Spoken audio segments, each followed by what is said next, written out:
جو قصر استبداد کے لیے زلزلہ انگیز ثابت ہوتی ہے۔ قومی زندگی کا ایسا کوئی مرحلہ نہیں ہے کہ میر صاحب نے عوامی حقوق کے لیے اپنی آواز نہ بلند کی ہو۔ وہ کہتے ہیں کہ جب اپنا فرض وطن دوست بھول جاتے ہیں، وطن فروش اسی وقت سر اٹھاتے ہیں۔ عمل بغیر جواہر بھی سنگ ریزے ہیں، عمل کے سامنے پتھر بھی جگمگاتے ہیں۔ آشوب روزگار ستائے تو کیا کریں، ہم دل جلوں کو اور جلائے تو کیا کریں۔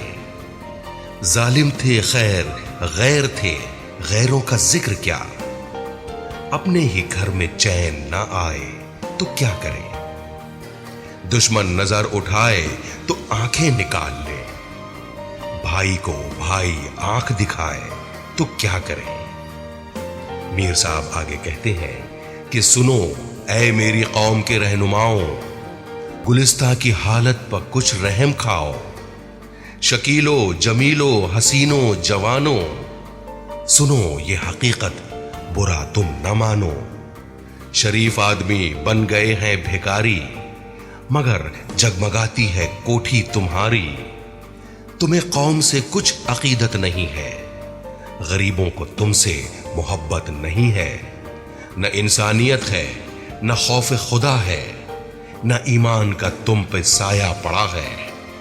اب ان کو ملے گا وطن سے اجالا، کریں گے جو انصاف کا بول بالا۔